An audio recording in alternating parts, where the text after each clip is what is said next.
Amém, irmãos?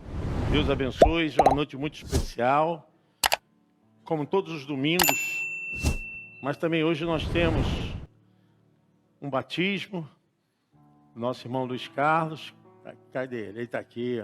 O último batismo ele não pôde entrar nas águas batismais, mas hoje é o dia, né? O etíope perguntou a Felipe, o que impedia de ser batizado, se ali tem água? E Felipe parou a carruagem e disse, nada te impede. O batismo é um símbolo importante. E eu fico feliz pela decisão do nosso irmão Luiz. Amados irmãos, vamos ler hoje uma meditação da palavra de Deus em Marcos, capítulo 5. A palavra do Senhor é verdadeira, eficaz, nós não podemos jamais diminuir a sua importância, que tem também como objetivo tocar nos nossos corações, falar conosco, tocar na nossa alma. E aqui não tem ninguém melhor e nem pior. Somos todos filhos de Deus, amém? A vontade que temos é de que a palavra do Senhor seja repartida, distribuída e alimentada o teu espírito e a tua alma. E eu quero ler Marcos capítulo 5, versículo 1 em diante, irmão Bira. Tá? Temos uma passagem aí importantíssima. Jesus e os discípulos chegaram à região de Gerasa ou de Gadara, no lado leste do lago da Galileia. Assim que Jesus saiu do barco, foi encontrar-se com ele um homem que estava dominado por um espírito mau. O homem vinha do cemitério onde estava morando. Ninguém conseguia detê-lo, nem mesmo usando correntes. Muitas vezes já tinham amarrado as suas mãos e os seus pés com correntes de ferro. Mas ele quebrava tudo e ninguém conseguia dominá-lo. Passava os dias e as noites nos montes e entre os túmulos, gritando e se ferindo de propósito com pedras. Ele viu Jesus de longe, correu, caiu de joelhos diante dele. Ele gritou, Jesus, Filho do Deus Altíssimo, o que o Senhor quer de mim? Em nome de Deus eu peço, não me castigue. E ele disse isso porque Jesus havia mandado o espírito mau sair desse homem. Jesus perguntou, como é que você se chama? E ele respondeu, o meu nome é multidão, porque somos muitos. E pedia com muita insistência a Jesus que não expulsasse os espíritos maus para fora daquela região. Acontece que no morro perto dali havia muitos porcos comendo. Os espíritos pediram a Jesus com insistência, nos mande ficar naqueles porcos, nos deixe entrar neles. E ele deixou. E os espíritos saíram do homem e entraram nos porcos. E estes, que eram quase 2.000, se atiraram morro abaixo para dentro do lago e se afogaram. Podem sentar, irmãos. Deus abençoe tremendamente a sua palavra em nossas vidas. Queridos, aqui não tem nenhuma preocupação de botar a minha posição, nem tampouco de me preocupar em ser assertivo com a minha consciência humana. Mas esse é um texto que retrata muito a natureza da humanidade, mas também retrata os propósitos de Deus para a humanidade. Embora seja um texto que nos revela a tristeza de alguém ser dominado por espíritos maus, pessoa essa que havia perdido a sua personalidade, a sua característica de vida em sociedade, como ser humano, ele estava marcado a um destino totalmente de desgraça e fracasso. A Bíblia não cita o seu nome, mas fala que ele era endemoniado, possuído por uma multidão, legiões de espíritos maus, e que vivia debaixo de uma ação sacerdotal maligna tão terrível que ele já não se sentia, já não se percebia. Era um homem mal trajado, mal cheiroso, um homem completamente destituído de uma vida social. E é esse homem que está sofrendo, sendo estigmatizado como aquele que vive nos cemitérios, aquele que come coisas ruins, aquele que vive como bicho. É um maníaco de Gadara. É o doente mental e é o também possuído por uma força sobrenatural, que aquilo nada poderia detê-lo. As correntes, as cadeias, prisões, não conseguia detê-lo. Ele era muito forte por causa daquilo que havia sido dominado. E a Bíblia fala que Jesus estava do outro lado do mar da Galileia. E a gente vê aí, essa preocupação sempre foi e nunca deixará de ser. Deus estará sempre indo atrás do homem perdido, do homem pecador. Por mais que ele esteja lambrecado, envolvido até o nariz com todo o pecado, ainda é uma alma humana e o desejo de Deus é sempre alcançar o homem, o seu gênero masculino, feminino, em todo nível que ele estiver, na pior desgraça, tetricamente vivendo numa profunda miséria.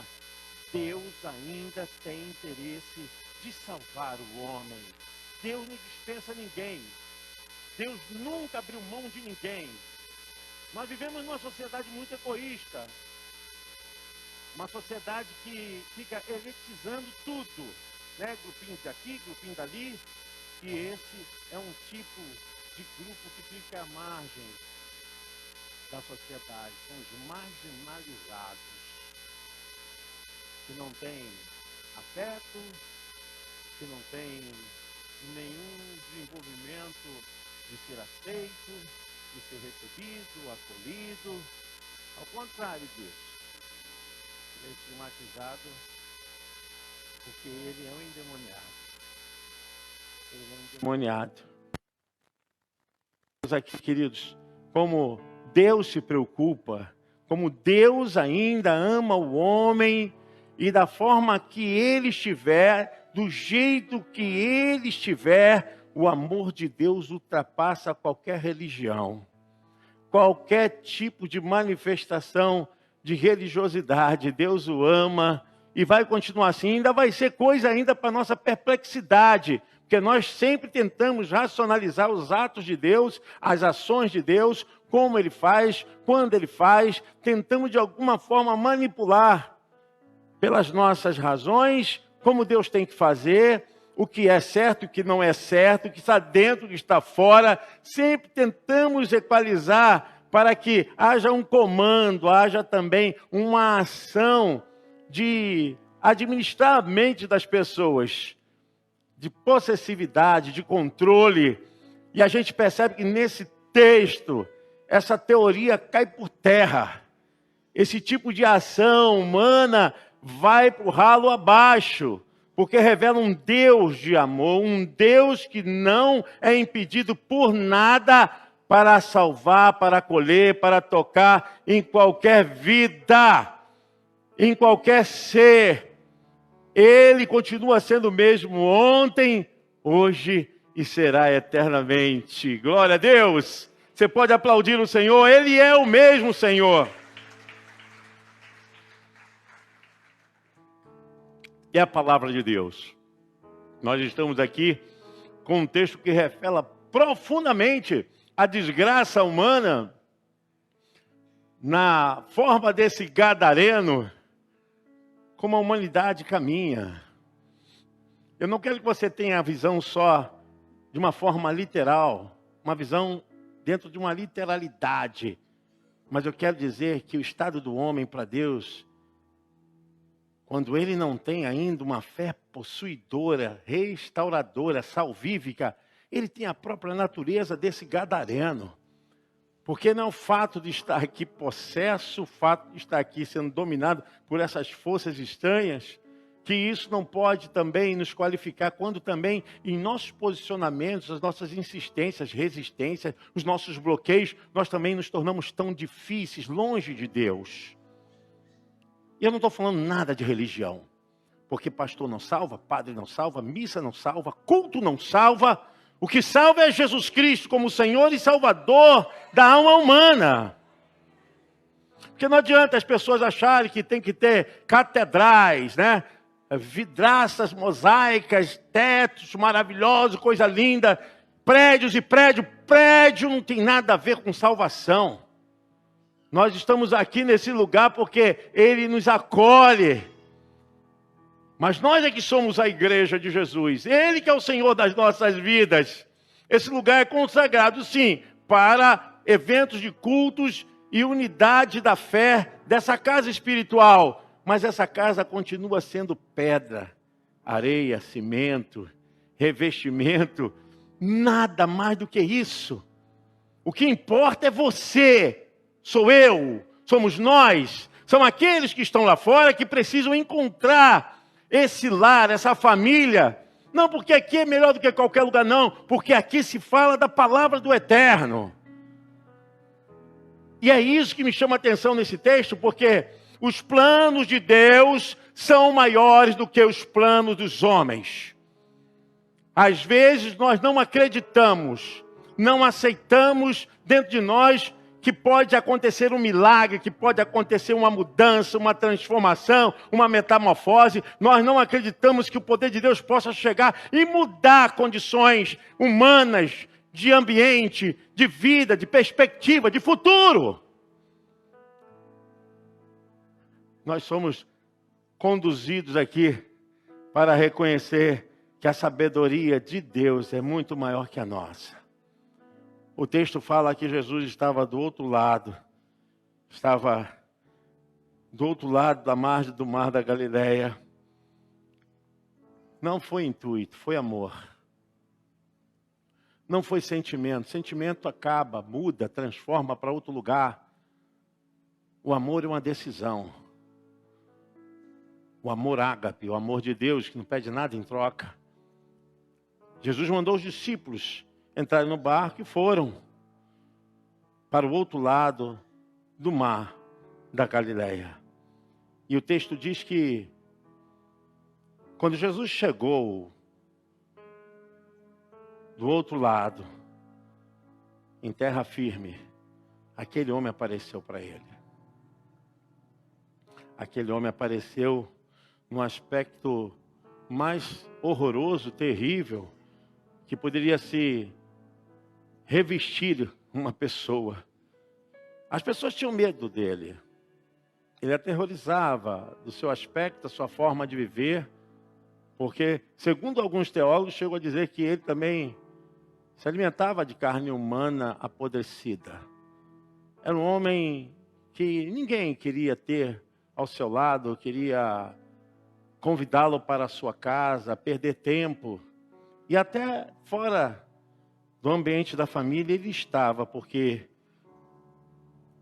é isso que o mal faz. É tirar a pessoa do convívio.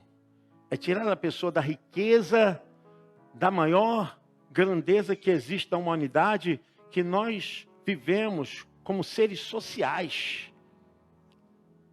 Nós somos seres sócio-psíquico, neuronal, endócrino, e vai embora. Mas nós somos social. Precisamos de convívio, de comunicação, precisamos de desenvolvimento afetivo, socioafetivo, precisamos de relacionamentos. Era tudo que esse homem não tinha na sua vida. Não só ele estava atormentado com espíritos malignos, como também as suas faculdades mentais estavam totalmente dominadas por incerteza e desasseguração. E ele vivia assim. Mas a Bíblia diz que Jesus foi ao encontro dele. É o absurdo, é o improvável. É algo que realmente nos choca, porque não é um retrato só da cidade de Gadara, é um retrato de hoje em dia, vida contemporânea. Ninguém quer perder tempo com gente quebrada, gente arruinada, gente ferida, gente até muitas vezes intitulada, né, por ser maníaco, doente. E todas essas classificações que as pessoas podem fazer, mas a Bíblia diz que Jesus foi até aquele homem. Jesus foi ao encontro daquele homem. Eu, sinceramente, já vi muitos milagres de Deus. Muitos milagres. Mas o maior milagre que pode acontecer é alguém receber Jesus e ser transformado para a vida eterna. Essa é a maior razão do milagre. Porque não é uma perspectiva só presente, mas é para a eternidade. E o texto fala que o estado desse homem era deplorável. Ele vivia num estado assim que o horror e a tripudiação pairava sobre ele. Lá vai o endemoniado gadareno. Lá vai o doente, o maníaco. Lá vai aquele que fica nos sepulcros. E ele assustava as pessoas pelo seu aspecto. E uma das coisas mais maravilhosas que a Bíblia fala é que Jesus não criou acepção de pessoas. Jesus não criou limites para poder entrar no cenário da vida espiritual, psicológica, emocional, psíquica, seja lá o que for. Jesus nunca colocou impedimento. Ele sempre foi um Deus que procura o ser humano. Nós estamos vivendo hoje um tempo onde há uma diminuição do amor muito grande. A procura é pela soberba, é por granjear, por ter, e não pelo ser. As pessoas estão vivendo assim um tempo onde a individualidade cresce cada vez mais. O ser humano se torna soberbo, arrogante, medíocre na visão do amor, do afeto, da caridade, da solidariedade, do estender as mãos. Nós podemos perceber isso, como isso tem faltado, às vezes até no meio de uma família. Pessoas que perdem tempo com coisas tão brejeiras, tão pequenas, tão fraquinhas, e poderiam viver muito mais no amor, na distribuição dos sentimentos, se aproximando cada vez mais, homenageando, honrando, reconhecendo. Não, nós hoje estamos nos afastando, porque estamos no mundo da tecnologia. Hoje não tem mais limite para ninguém, né? Todos estão conectados, mas percebemos como a diminuição do amor tem crescido, como a falta de afeto tem crescido. Entre nós humanos, entre nós intitulados, muitas vezes nós consideramos que os nossos títulos é mais importante do que os nossos sentimentos. E Jesus quebra toda essa envergadura, essa ortodoxia, essa visão utópica, essa condição que às vezes engessa a alma, a mente, cria um apartheid espiritual, religioso, seja lá o que for. E a gente percebe aqui que Jesus quebra totalmente esses fundamentos falsos. Que a maior razão que Jesus mostra aqui para nós, nós somos uma igreja evangelizadora. Uma igreja que trata das pessoas, que cuida das pessoas. E vem gente de qualquer forma, de qualquer característica, com as suas próprias personalidades. E nós devemos cuidar. Jesus vai atravessar o mar da Galileia. E alguém poderia dizer, Jesus perdeu tempo. Vai atrás desse homem que não vale nada. Que não tem nada para dar, para ofertar. E a gente percebe profundamente o amor de Deus aí. Eu quero dizer para você, não foi nós que buscamos a salvação. O plano da salvação veio do coração do Eterno, do Pai. Ele que deseja que todos sejam salvos, que todos sejam alcançados, dominados pelo mal, dominados por entorpecentes, viciados, totalmente envolvidos com coisas erradas. É uma alma humana. Por isso que a perspectiva pela visão humana é um choque total. Porque como é que nós vamos entender que Deus vai perder tempo com gente assim? Por isso que você não deve acreditar que Deus não pode fazer, por mais lambrecado, afundado no lamaçal, na areia movediça do pecado que a pessoa esteja, Deus continua salvando, libertando e trazendo essa pessoa para a maior razão de viver. Jesus foi esse homem, reconheceu que era Jesus. O texto diz bem claro, versículo de número 2 e 3. Assim que Jesus saiu do barco, foi encontrar-se com ele, um homem que estava dominado por um espírito mau. O homem vinha do cemitério onde estava morando. E o texto diz bem claro, ninguém conseguia prendê-lo, nem mesmo usando corrente. E muitas vezes, versículo 4, já tinham amarrado as suas mãos e os seus pés com corrente de ferro, mas ele quebrava tudo e ninguém conseguia dominá-lo. E a Bíblia diz que ele passava ali às noites nos túmulos, gritando, parecendo um bicho, se ferindo de propósito com pedras. Mas o texto diz que, embora carregando toda essa bagagem pesada, essa coisa horrível, essa coisa que corta sonhos, que diminui perspectiva, que tira a razão de viver, Jesus viu uma oportunidade de mudar a sua vida, de transformar a sua vida. Eu acredito que Deus ainda está fazendo o mesmo. As impressões mais terríveis, pessoas dominadas pelo pecado, pessoas debaixo de escravidão de pornografia, envolvido com todo tipo de coisas erradas, debaixo de um tacão que só é coisas tremendamente desgraçadas, o amor de Deus continua sendo o mesmo para todos nós. É uma lição que Jesus nos dá aqui, dizendo o seguinte, que nós não devemos jamais excluir ninguém, mas devemos inserir o grande plano da salvação. Jesus perguntou o seu nome, filho. Qual é o seu nome? Ele falou, é multidão, é legião. Legião de demônios. E naquele instante, o amor de Deus dominou aquele homem. Eu quero que você pense nisso. Eu não estou falando de religião. E para ser sincero, eu tenho versão à religião. Estou pregando, falando daquele que pode mudar vidas. É um conceito de vida na vida espiritual. A transformação por um contato, por uma aproximação, por um conhecimento, por uma revelação, por uma entrega, por uma ação completamente voluntária, de coração aberto para aquele que é o Senhor e o Salvador.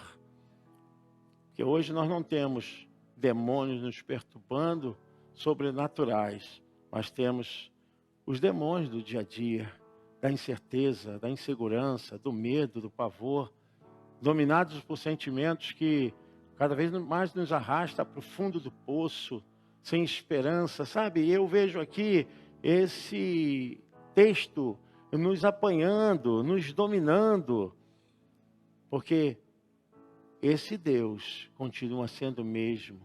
Ele quer proporcionar a bênção para a vida de qualquer que se aproxime dele. O verso 9 diz o seguinte, Jesus perguntou, como é que você se chama? E ele respondeu, meu nome é multidão, porque somos muitos. E a gente sabe que aqui há um pedido desses demônios para saírem do corpo daquele rapaz e se adentrarem na vida daqueles animais que estavam por perto, os porcos. E aqui a construção, né, que Jesus tenha uma visão de que esse mal fosse para os animais. Jesus jamais pensaria dessa forma. Nós estamos vendo aqui é para provar o que estava naquele homem era de uma intensidade, de uma proporcionalidade, de um volume tão grande que foi visto agora humanamente para que eles crescem. E quando aqueles demônios entraram naqueles porcos, eles perceberam que eram realmente legiões de demônio na vida de alguém que estava oprimido, amaldiçoado, debaixo de um tacão de terror. Ele vivia como um filme de terror. Mas nós falamos sobre um Deus todo-poderoso. Um Deus que adentra nos corações. E não importa, o ser humano sempre será ser humano. O que eu quero dizer com isso? O ser humano sempre terá algo deslizante dentro de si, sempre faltante dentro de si. O ser humano sempre precisará de alguma coisa e pode se intoxicar com todo tipo de coisa.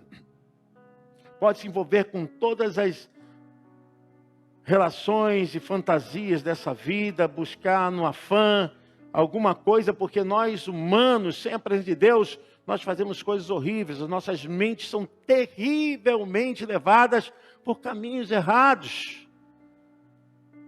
E Jesus provou ali que aquele homem não era uma pessoa má, porque ele em si tinha maldade, mas alguma coisa sobrenatural o dominava. E para impressionar a multidão, você vê que aquela maldição foi para os porcos.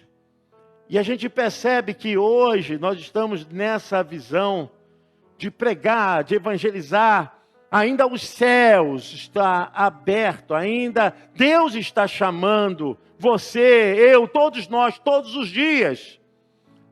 Não adianta que o teu caminho pode ser um caminho que você, sou moralmente certinho, isso, aquilo, mas se você ainda não tem a salvação, meu irmão, falta-lhe alguma coisa.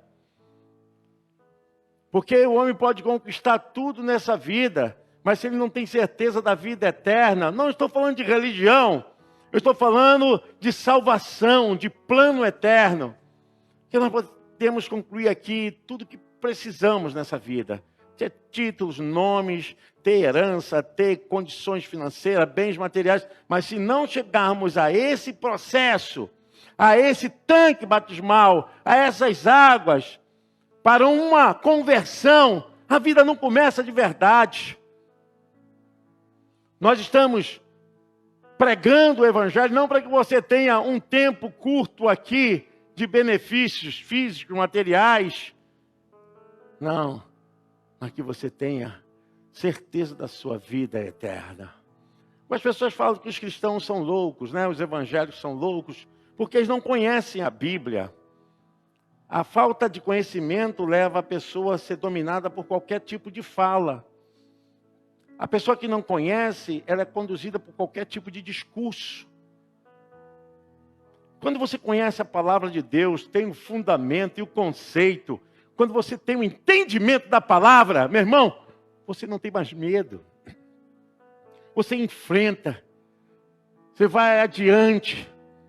Você reconhece, porque quem conhece a palavra também reconhece seus erros, pede perdão dos seus pecados, se acerta, porque não é fato de Deus te amar que você tem que viver moralmente errado. Não! Por Deus te amar, você tem que viver espiritualmente certo e moralmente certo. Não tem qualquer conivência. Uma vida de fé em Cristo e uma vida de pecado, não tem. Você colocar os seus pés aqui na igreja, achando que está seguro, e a sua cabeça fora. Não tem como, meu irmão. Ou você é, ou você não é. Não é verdade minha, é verdade da Bíblia. E vereis a diferença daquele que serve a Deus do que não serve a Deus. Porque aqueles que servem se submetem. Ninguém é salvo por empolgação. Ninguém é salvo por questão emocional. A pessoa que é salva, que tem o entendimento da palavra, ela tem a compreensão do evangelho da salvação. E é isso que aquele homem foi alcançado. Que quando aqueles demônios saíram da sua vida, ele ficou completamente coerente. o texto diz depois que ele queria seguir a Jesus, queria ser um discípulo também. E Jesus mandou que ele ficasse na sua casa e ficasse também em Gadara, para ele ser um testemunho vivo do que Deus fez na vida dele. Esse é o maior milagre, é a maior transformação, é a transformação da vida. Vida para a vida eterna. As pessoas falam assim, viver bem, viver 80, 90 anos. Eu estou vendo ali o Josafá. Seu pai já passou disso, não foi, Josa? De 80, 89 anos, olha. E a gente vai considerar que isso é maravilhoso, mas eu quero dizer, embora isso seja maravilhoso, acredito que é muito gostoso a gente ter nossos familiares conosco bastantes anos, mas eu quero dizer que a eternidade é muito, muito, muito, muito superior a isso. E eu quero falar a respeito da sua vida com Deus, da sua salvação. Eu não posso colocar uma unha dos seus pés, dos seus dedos, da mão no paraíso, não posso. Mas eu estou aqui como esse profeta de Deus falando para você. Julgue a minha profecia, julgue o que eu estou pregando. E o texto fala a respeito desse homem que estava completamente destituído, excluído, sendo marginalizado, sendo dominado por essas forças terríveis. O amor de Deus estava perseguindo. O amor de Deus estava atrás dele. Nunca pense que Deus desistiu de uma alma que seja. Ele não desiste de ninguém. Às vezes a gente passa assim e acha que aquela pessoa ali, não tem jeito. Quem somos nós, irmãos? Que pensamentos são esses? E Jesus quer falar através de você. Jesus quer que você atravesse o mar da Galileia para encontrar os gadarenos da vida. As pessoas que estão isoladas, solitárias, solícitas, envergadas por coisas do passado, dominadas por sentimentos errados, pessoas que foram castigadas, vilipendiadas, seja lá o que for, mas Deus sempre tem uma voz profética de salvação para essas vidas. Dominado pela cachaça, pela maconha, pela cocaína, seja o que for, as drogas psicotrópicas, seja lá o que for, Deus ainda continua amando o ser humano. É muito triste a gente viver assim, irmãos. É muito triste a gente ver que as pessoas não têm mais esperança de suas vidas. E Jesus foi levar esperança para aquele homem. A esperança para a sua vida, a esperança para o seu casamento, a esperança para a sua vida física, a esperança para a sua vida eterna. A esperança. Não que eu tenha esse poder, não. Mas eu estou dizendo que Jesus Cristo, Senhor e Salvador. Quando a gente procura entender a palavra de Deus, a gente começa a ter um pensamento que ele é dominado por um conceito espiritual. Não tem como. Porque um filósofo, se olhar a Bíblia aqui, vai encontrar erros. Se alguém for analisar a Bíblia por uma postura simplesmente examinada, mas não crendo, vai encontrar problemas. Porque nós sabemos que somos teólogos, sabemos que há conflitos aqui e coisas que no original não estavam, que estão aqui, mas isso aí não impede a nossa fé.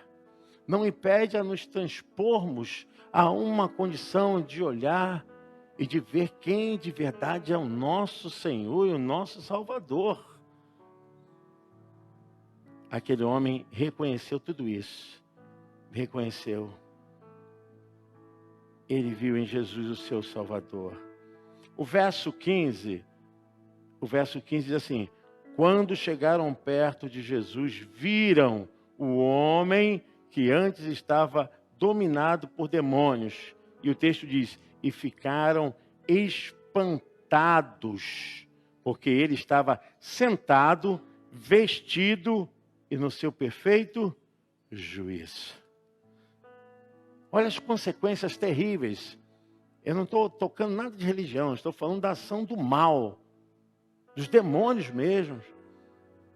Porque são anjos decaídos que se desfiguraram, estão aqui para trazer desgraça e levar o máximo que pode suas maldades para os corações humanos. Mas Jesus veio para nos dar vida e vida com abundância. É uma questão de fé. Tem uma palavra em Romanos que eu gosto muito, Romanos capítulo 10, verso 9. O apóstolo Paulo fala: se você disser com a sua boca, Jesus é o Senhor, e no seu coração crer que Deus ressuscitou Jesus, você será salvo.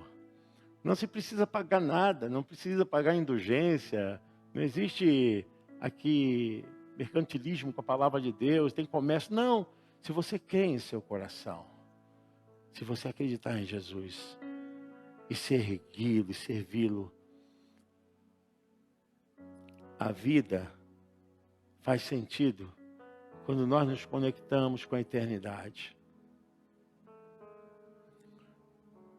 Eu não falo isso por uma questão até de criar um clima negativo, não. Mas se você ainda não tem Jesus como seu Salvador, você está perdendo uma grande oportunidade na sua vida. A questão toda que as pessoas acham é que o que eu devo fazer para ser salvo? As pessoas acham que tem que fazer alguma coisa. A única coisa que você tem que fazer é entregar a sua alma. Alguns vão perguntar, por que eu não fui salvo? Não é porque você fez, é porque você deixou de fazer. Essa é a grande razão. E digo aqui para nós humanos, porque somos várias unidades humanas espalhadas pela face da terra. Hoje já está passando mais de 8 bilhões, né, de seres humanos. E nós ainda vendo o que estamos vendo, assistindo o que estamos assistindo, não decidimos de verdade para uma fé sobrenatural que nos transporta para a verdade. A verdade não é filosofia. A verdade é uma pessoa. É Jesus Cristo, Senhor e Salvador. E as pessoas às vezes querem discutir temas. Eu já participei de muitos debates na minha vida a respeito dos temas mais difíceis, teológicos, filosóficos. Bora, mas isso não salva ninguém. O que salva de verdade é quando você crê que Jesus Cristo veio para te dar a salvação.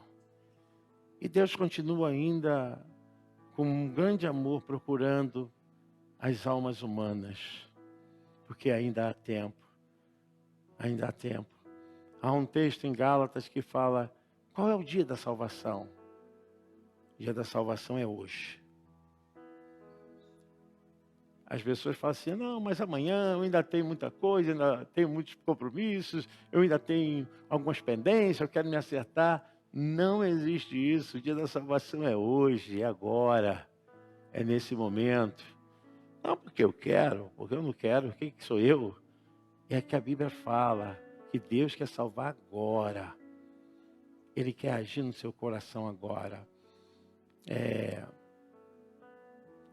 Daqui a 100 anos, provavelmente 80% ou 90% que estão aqui não estarão mais nesse planeta Terra, nessa linha terrena.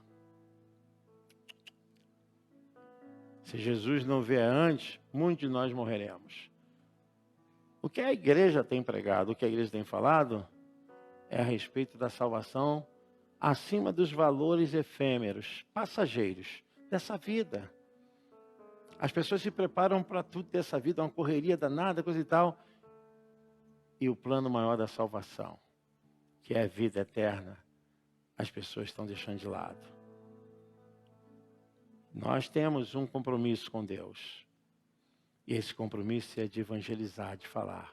Pense na sua vida espiritual. Se veja também no lugar desse homem que estava em Gadara, sem salvação, perdido, sem esperança. Graças a Deus que também eu fui alcançado. Você foi alcançado, amém? Você pode aplaudir o Senhor por isso?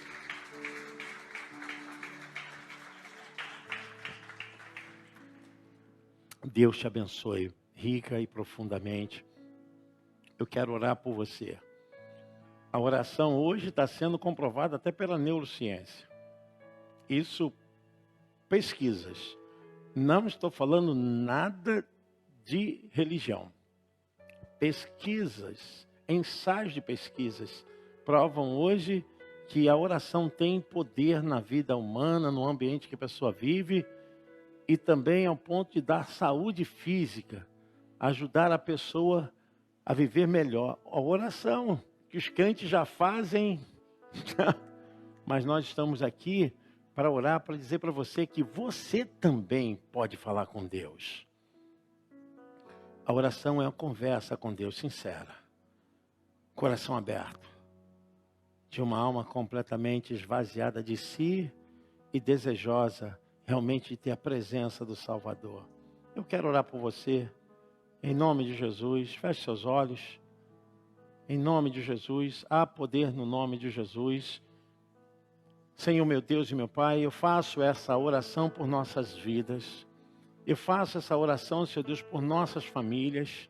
Eu faço essa oração, Senhor Deus, por todos aqueles que estão longe dessa casa espiritual. Alguns até, Senhor Deus, acham que não tem como ser aceito. Criaram eles mesmos preconceitos em relação à fé, à salvação. Pensaram de modo errado, porque o Senhor salva todos quantos querem. Todos quantos têm desejo, e eu faço essa oração para que o Senhor quebre toda maldição na vida, na família. Se houver, Senhor Deus, algum impedimento, se algum bloqueio, Senhor Deus, que esteja ainda dominando esse coração, essa alma, eu repreendo, desfaço, anulo, rejeito pela autoridade do nome de Jesus na sua vida, meu irmão. Faça como Davi, que pediu o renovo da salvação. Cria em mim, ó Deus, um coração puro e renova dentro de mim um espírito reto e inabalável.